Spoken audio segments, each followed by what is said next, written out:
Hi everyone, welcome back to my YouTube channel. तो आज हम बनाने वाले हैं वड़ा पाव, जो कि आजकल बहुत ज़्यादा ट्रेंडिंग हो रहा है, बहुत वायरल हो रहा है। तो ये तब देख के आपको भी खाने का मन कर रहा होगा ना। तो हम इसके लिए बनाने वाले हैं बिल्कुल ऑथेंटिक स्टाइल मुंबई वाला वड़ा पाव। तो आइए देखते हैं इसकी रेसिपी। कहीं पर भी स्किप मत कीजिए, पूरी देखिए।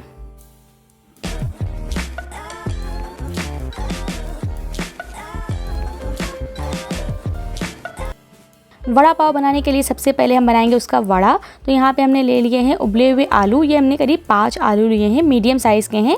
इन्हें हमने उबाल लिया है, उबाल के छील लिया है और छीलने के बाद इसको जो हमने अच्छी तरह से मैश कर लिया है। अब इसके बाद इसमें पड़ेंगे जो कुछ इंग्रेडिएंट, वो हमने यहाँ पे लिए हैं। सबसे पहले हमने यहाँ पे लिए हैं 3 से 4 लहसुन और 3 हरी मिर्च। आप कड़वा जो होता है अपने हिसाब से कर सकते हैं, अगर ज़्यादा रखना तो ज़्यादा मिर्ची ले सकते हैं। इन चीज़ों को लेने के बाद इसे हमने कूट लेना है, जो कि हम वड़ा का जो भरता बनाएंगे उसमें यूज़ करेंगे। आप चाहें तो चॉपर से चॉप कर लीजिए या फिर इन्हें किसी चीज़ में रख के अच्छे से कूट लीजिए। तो ये हमने कर लिया है, इसे हम एक साइड में रखते हैं। अब यहाँ पर हमें बनाना है जो हमने आलू का भरता बनाया है, उसके लिए इसमें एक तड़का लगता है, यानी कि जो वड़ा बनता है उसमें कुछ तड़का लगता है। तो यहाँ पर हमने 2 टीस्पून करीब ये कुकिंग ऑयल डाला है। इसमें डाला है ½ टीस्पून राई के दाने और थोड़ी सी जो हमने इसमें हींग यूज़ किया है। ये सब चीज़ें हमें तेल में ही डालनी है और इसको 1 से 2 मिनट तक ये अच्छी तरह से करेंगे, जब तक कि ये तेल में चटकने ना लग जाए। उसके बाद हमने इसमें डालना है, ये हमने 1/4 टीस्पून करीब इसमें हल्दी पाउडर ऐड किया है। हल्दी को हमें जलाना नहीं है, बस इसका जो कच्चापन होता है वो हमें निकालना है, इसीलिए हल्दी को हमेशा तेल में डालिए, तो इसमें इसका जो कच्चापन है वो निकल जाएगा। इसके बाद जो हमने ये लहसुन और मिर्चा जो कूटा था वो ऐड कर देना है। मेन इसका फ्लेवर इसी चीज़ से आता है, जो कि बिल्कुल ऑथेंटिक स्टाइल है। वैसे तो बहुत तरीके के वड़े बनते हैं, लोग अलग अलग तरीके के बनाते हैं, लेकिन जो मेन जैसे बनता है वो यही स्टाइल है। तो आप लोग इसे एक बार ज़रूर से ट्राई कीजिएगा। इस चीज़ को अच्छे से हमने 1 से 2 मिनट कुक किया है। उसके बाद जो हमने ये आलू मैश किए थे वो इसमें ऐड कर देंगे। एंड येस, आप इसमें कड़ी पत्ता भी डाल सकते हैं, वो भी इसमें पड़ता है, बट इस टाइम मेरे पास अवेलेबल नहीं था तो हमने वो स्किप कर दिया है। और जब आप आलू का भरता डालिए, यानी कि जो ये आलू डालेंगे, तो उससे पहले आप फ्लेम को ऑफ़ कर दीजिएगा, क्योंकि बेसिकली क्या होता है, एक तड़का ही लगाना होता है, पकाना नहीं होता है। आलू का भरता हमें बिल्कुल भी पकाना नहीं है, बस एक तड़का लगाना है। तो हमने वो जो सारी चीज़ें तड़के की थी वो हमने अच्छी तरह से कुक कर ली है। उसके बाद जो मैश किए हुए आलू थे वो डाल दिया है। ऊपर से इसमें हमने नमक और कोरिएंडर लीव्स डाल दी हैं, यानी कि बढ़िया से फ्लेवर के लिए। तो ये हमारा जो वड़े का भरता है वो बिल्कुल रेडी हो गया है। इसे हमें अच्छी तरह से मिक्स करना है। उसके बाद ठंडा करके आप इसका वड़े बना सकते हैं। और अगर आप लोग चैनल पर नए हैं और अभी तक चैनल को सब्सक्राइब नहीं किया है, तो जल्दी से जाके मेरे चैनल को सब्सक्राइब कर लें, फिर वीडियो को आगे देखिए, ताकि आपको मेरी और भी वीडियोस देखने को मिलती रहें। तो यहाँ पे जो भरता है वो अच्छी तरह से ठंडा भी हो गया है। आप चाहे तो गरम गरम भी बना सकते हैं, जैसे भी आप बनाना चाहें।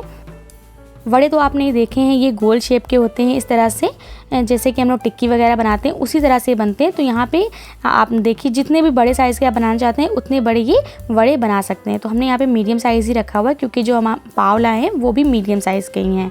तो यहाँ पे हमने सारे वड़े हैं वो बना कर रख लिए हैं। उसके बाद हम इसका बैटर बनाएंगे। तो उसके लिए एक बोल ले लिया है, उसमें डाला है हमने 1 कप बेसन। इसमें हम बहुत ही कम स्पाइसेस ऐड करेंगे, बिल्कुल जो नॉर्मल बेसिक स्पाइसेस होते हैं, हल्दी, लाल मिर्च और नमक, बस 3 चीज़ें इसमें हमको ऐड करनी है। ज़्यादा चीज़ें ऐड करने की बिल्कुल भी ज़रूरत नहीं है, बिल्कुल सिंपल सी चीज़ें ही ऐड करनी है, तभी आपका बिल्कुल मस्त मुंबई स्टाइल वाला फ्लेवर आ पाएगा। इन सारे ड्राइड इंग्रेडिएंट को हमें मिक्स करना है एक बार अच्छी तरीके से। उसके बाद इसमें थोड़ा थोड़ा पानी डाल के इसका एक बैटर बना लेंगे। और इसका बैटर आपको ज़्यादा पतला नहीं करना है, थोड़ा थिक ही रखना है, ताकि अच्छे से कोट हो जाए। हमने यहाँ पे 1 कप बेसन लिया है और उसके अकॉर्डिंग ही हमने 1 कप पानी लिया है। अब देखते हैं कितना पानी इसमें यूज़ होगा, हम आपको आगे बताते हैं। इसे अच्छे से धीरे धीरे से मिक्स करते रहिए, बिल्कुल भी लम्स ना पड़ने पाए, कायदे से इसे मिक्स करना है और थोड़ा थोड़ा पानी ऐड करते रहना है, जो इसमें बिल्कुल भी लम्स नहीं पड़ने चाहिए। इसी तरह से फेंटते रहिए और यहाँ पे धीरे धीरे हमने इसमें थोड़ा थोड़ा पानी ऐड करते गए हैं और इसे मिक्स करते गए हैं, और जब तक कि ये स्मूथ ना हो जाए उस स्टेज तक के इसे हमें मिक्स करना है। तो यहाँ पे हमने ये देख सकते हैं आप, इसकी जो कंसिस्टेंसी है वो कितनी अच्छी हो गई है। ये अच्छा सा स्मूथ भी हो रहा है, थिक भी हो रहा है। तो इस स्टेज पे यानी कि हमारा बैटर एकदम रेडी हो चुका है। और जो हमने पानी लिया था वो भी आप देख सकते हैं, 1 कप पूरा पानी यूज़ हो गया है, यानी कि बहुत सिंपल सा आपका मेज़रमेंट है। 1 कप बेसन लिया है तो 1 कप पानी आप यूज़ कर सकते हैं। ये चीज़ भी रेडी हो गई। इसके बाद वड़े में जो मिर्चें रखे होते हैं ऊपर से, उन्हें भी तला जाता है। तो उन्हें फ्राई करने के लिए हमने यहाँ पे करीब 4 से 5 मिर्चें लेनी है। आपको जितने भी लेने हैं, जितने भी यानी कि आप वड़ा पाव बना रहे जितने लोगों के लिए उतनी मिर्ची आप ले लीजिए। तो यहाँ पे जो हमने मिर्चें लिए हैं इनको इसमें कट लगा दिया है। बेसिकली क्या होता है, अगर आप ये मिर्ची जब फ्राई करेंगे और डायरेक्ट पैन में तेल में डाल देंगे तो वो चिटकने लगते हैं, उससे बहुत ज़्यादा मतलब डेंजरस होता है वो। तो उससे पहले आप क्या कीजिए, जो इसमें मिर्ची में एयर होती है ना, तो वो निकाल दीजिए कट करके यहाँ पे। और इस तरह से हमने इसे फ्राई किया है। ये जो तलने के लिए झारा आता है उसमें से ले लीजिए और उसमें फ्राई कीजिए।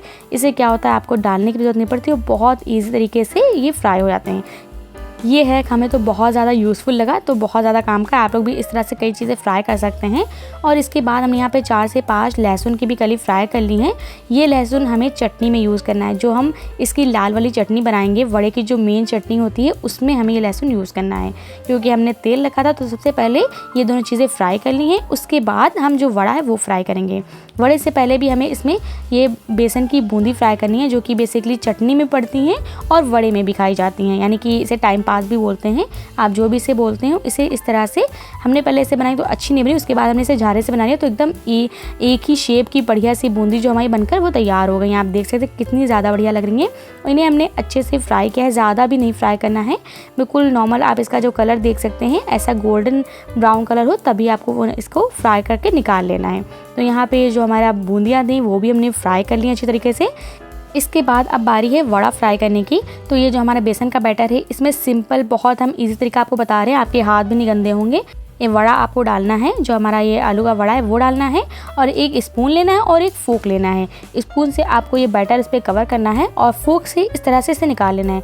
बहुत ही इजी तरीके से ये आप बिल्कुल अपने हाथ मेसी किए बगैर ही बहुत ही अच्छे से वड़ा फ्राई कर सकते हैं। और अदरवाइज़ इस तरह से आप हाथ से भी डाल सकते हैं। जो भी तरीका आपको ईजी लगता हो, जिसमें आप कम्फर्ट हो, वो चीज़ आप प्रेफर कर सकते हैं। तो यहाँ पर सारे वड़े जो अच्छी तरह से फ्राई हो रहे हैं। और जब आप वड़ा फ्राई करें तो इस बात का ध्यान रखें कि जिस चीज़ में आप फ्राई करें वो थोड़ा सा गहरा बर्तन हो। हमने इस चीज़ को ध्यान नहीं दिया और ऐसे ले लिया, तो इसमें थोड़ा सा मुश्किल हो रहा था, वड़ा अच्छे से फ्राई नहीं हो पा रहा था, लेकिन हमने फिर भी इसे अलट पलट के अच्छी तरीके से फ्राई कर लिया है। और यहाँ पे आप देख सकते हैं हमारे सारे जो वड़े वो कितने बढ़िया और टेम्पटिंग लग रहे हैं फ्राई होके।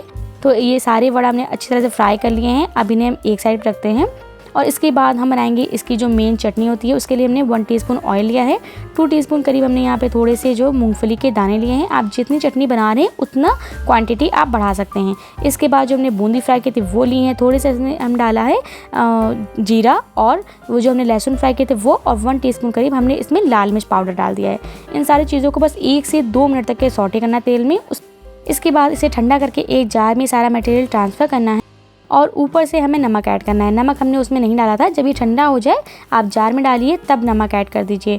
तो टेस्ट के अकॉर्डिंग नमक आप ऐड कर दीजिए। उसके बाद इसे पीस लीजिए और ये हमारी जो चटनी है बिल्कुल रेडी हो गई और बहुत मज़े की होती है। इसमें ज़्यादा कुछ भी नहीं पड़ा है, लेकिन इसका टेस्ट, इसका जो फ्लेवर है बहुत मज़े का आता है। सो आप लोग इसे ज़रूर बना के देखिएगा। चटनी को भी आप किसी चीज़ से इंजॉय कर सकते हैं। मेन चटनी वड़ा की होती है, तो हमने इसे निकाल लिया है। और इसके साथ हम एक चटनी और लगाएंगे, हरी धनिया की चटनी है। ये रेसिपी अगर आपको चाहिए तो आप लोग कमेंट करके बता सकते हैं, हम आपको इसकी भी रेसिपी देंगे। तो यहाँ पे सारी चीज़ें हमारी रेडी हो चुकी हैं। ये हमने ले लिया है पाव। जब भी आप वड़ा बनाएं, यानी कि जब वड़ा पाव बनाएं, तो आप एक चीज़ का ध्यान रखें, जो पाव ना थोड़े सॉफ्ट हों। आप चाहें तो घर पर बना सकते हैं या फिर आप मार्केट से भी ला सकते हैं। तो हमने यहाँ पर एकदम सॉफ्ट वाले पाव यूज़ किए हैं, क्योंकि इसका जो फ्लेवर आता है, जो टेस्ट होता है, वो बहुत मज़े का होता है। जब तक ये आपके पाव सॉफ्ट नहीं होंगे तब तक कि आपको जो वड़ा पाव का फ्लेवर है, टेस्ट है, वो नहीं आएगा। तो कुछ चीज़ों को ज़रूर से ध्यान में रखिए। अब ये हमने पाव भी ले लिया है, अब इसे हम असेंबल करते हैं। तो असेंबल करने का जो मेन तरीका वो यही है, आपको पाव को बीच से कट करना है, उसके ऊपर से ये हरी धनिया की चटनी लगानी है, और जो हमने ये लाल चटनी रेडी की है मेन वड़ा वाली, उसके बाद हमें वो लगानी है।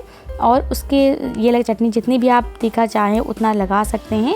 ये चटनी लगाने के बाद ऊपर से जो हमने बूंदी फ्राई की थी, यानी कि टाइम पास वगैरह जो है, वो इस पर डालना है। और उसके बाद ये वड़ा रख देना है। गरम गरम वड़ा बना देंगे। इसे हम थोड़ा तोड़ के रखेंगे तो ज़्यादा ही बढ़िया रहता है। और इसके साथ जो हमने मिर्ची फ्राई की थी वो भी इसमें रखनी है। और ये वड़ा हमारा जो बिल्कुल असेंबल हो चुका है, यानी कि एकदम खाने के लिए तैयार है। तो आपने वीडियो देखा कितनी ज़्यादा ईजी और कितनी मज़े की रेसिपी है ये। तो हमारा वड़ा पाव तैयार हो गया, एकदम ऑथेंटिक मुंबई स्टाइल वाला वड़ा पाव, जो कि बहुत मज़े का है। उसका टेस्ट एकदम आपको ऑथेंटिक ही मिलेगा। तो अगर आप लोगों ने अभी तक नहीं बनाया है तो ये रेसिपी देखकर ज़रूर बना के देखिए।